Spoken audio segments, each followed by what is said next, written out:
rabbiin keenya quraana keessatti foon booyyee irraa akka fagaannu nu ajajee jira. Akkasuma islaamummaa keessattis wantoota faayidaa hin qabne irraa akka fagaannu nu barsiisa. Inumaa wantoota miidhaa nurraan gahuu danda'an irraa fagaachuun dirqama. Kana keessaa inni tokko foon booyyeeti. Yeroo ammaa kana uummanni islaamummaan ala jiru yookiin musliman ta'in foon booyyee irratti xiyyeeffannaa guddaa kennuudhaan sooratan. Sababnummaan foon kana filataniif maal akka ta'e beekuun rakkisaa ta'us garuu walumaa galatti islaamummaan faallaa deemuudhaaf jecha akka ta'e tilmaamuun nama hin dhibu.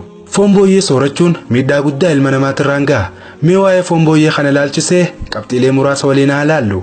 Booyyeen bineensa balfaawaa jaamuudhaan beekama. Wanti inni hin sooranne hin jiru.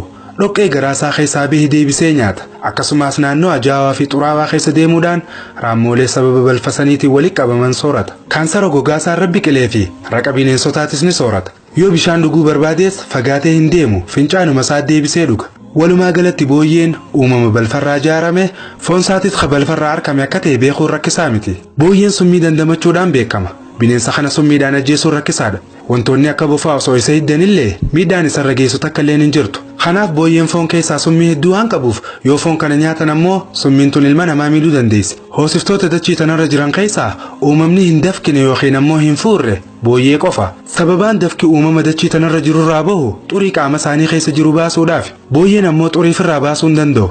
Inumaatu wanti inni sooratu walumaa galatti xuriidha. Kanaaf xuriin silaa qaama keessaa bahuu qabu deebi'ee foonuma booyyee keessatti hafa.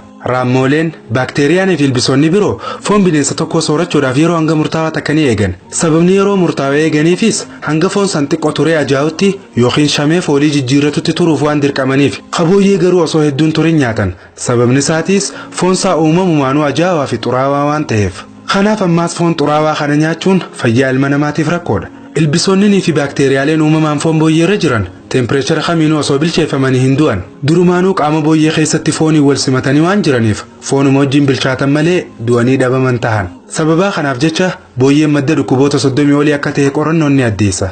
Duuba nuti musliimoonni foon booyyee ajaa'irraa hin qabnu maaliif waan isaa dhiyeessuun barbaachise? Tun gaaffii bareedduudha. Wanti dhiyeessuun barbaachiseef wantoota warshaalee adda addaa keessatti hojjetaman foon booyyeetiin makanii uummata sooratuuf dhiyeessaniitu jira. Kanaaf uummanni islaamaa kanarraa of eeggannoo akka godhu hubannoo kennuudhaaf. Kabira ammaas musliima qofa osoo hin taane nama amantii biraata fedhe qabu rakkoo foon booyyee nyaachuun namarraan geessu barsiisuudhaaf. Kaayyoo Yahudaa ilma namaa dachii tanarraa dhabama godhuudha fakkaatti. Tanaaf karaa nuti hin beekneen foon booyyee nu nyaachisu jiran. Yaa Allah, akkamitti nu nyaachisan saa? Foon looniitti jedhanii gurguramu akkam? Lakki karaa namni firraan eeneen nama nyaachisan. Fakkeenyaaf yeroo ammaa karameellaa dhugaatii adda addaatii fi keeka adda addaa keessatti booyyee ida'u jiran. Yaa Rabbi nutiisi. Amiin Rabbi nu atiisu. Sheekni Oromoo tokko waan jeen dhageenye milkaa'uun azalii sababaan dhiisanii rabbiin nama tiisa ammoo karaan ciisanii je. Akkasii ta'ee dhugaa rabbumaan nama tiisa garuu nutis of eeguun dirqama. Mee akkamitti? Mee akkami ofeeyina haala kanaan? Eega karameellaa keessattis foon booyyee ka'ee da'anii. Inshaallah numa jira karaan firraa eeganiin. Mee nuuf odeessii haaki? Jelaatiin amma dura dhageessee ni beektaa? Jelaatiin hin beeka. Maali jelaatiniin kun? Maalirraa akka dalagamoo ni beektaa? Hin beeku garuu kireema keekaa ittiin dalaguuf tajaajila. Ati amma dura jelaatiniin kireema keekaa dalagattee ni beektaa? Laa hin beeku. Garuu yeroo namoonni itti fayyadaman ni arga. Rabbi si baase. Inni foon booyyee irraa dalagama? Foon booyyee qofaa miti inumaa qaamota booyyee hedduu irraa dalagama. Ajaa'ib. Jelaatiin kun gosa adda addaa qaba. Ka qaama booyyee irraa dalagamu jira, ka horii yookiin sangaa irraa dalagamus ni jira. Garuu ka qaama sangaa irraa dalagamu kun dilas illee heddummaatu. Irra hedduun jelaatiin kanuma qaama booyyee irraa dalagamu. Qaama booyyee yoo jettu maal jechuu keetime? Wanti niin qaama booyyee jeef waan qaama garagaraa irraa dalagamuufi. Foon, halloo fi lafee booyyee irraa dalagama. Karameellaan hedduun kan jelaatiin kanarraa dalagamu biyya hundatti magaalaaf dhiyaatee jira. Kireema keekaa wayita dalaganis jelaatiin kanatti ida'an. Kireemni hundi jelaatiin qaba jechuu xiyyaa miti. Garuu kireema jelaatiin itti ida'amuutu jira. Hayyee mee wanti dhugamu hoo maali? Ka jelaatiin qabu. Waan dhugamu keessatti fakkeenyaaf yoogarti takkaa'u itittuu adda addaa, juuza takkaa'u cuunfaa fi aayiskiriima fa'aa keessatti dabalan. Hayi yoogarti dukkaanatti gurguramu kana moo? Yoogartis ka jelaatiin qabuutu jira.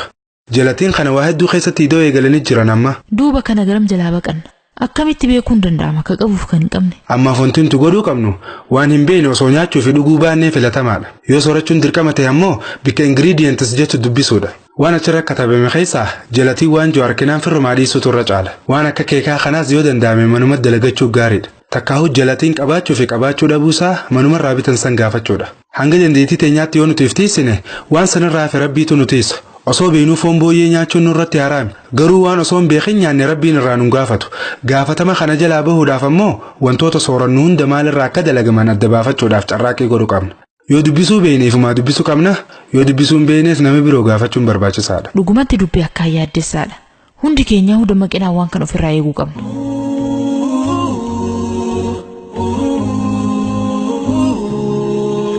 Dhaggeeffattoota keenya kabajamoo kan dhaggeeffachaa jirtan kun raadiyoo Nuura Hudaa sagantaa Soora Qalbiiti.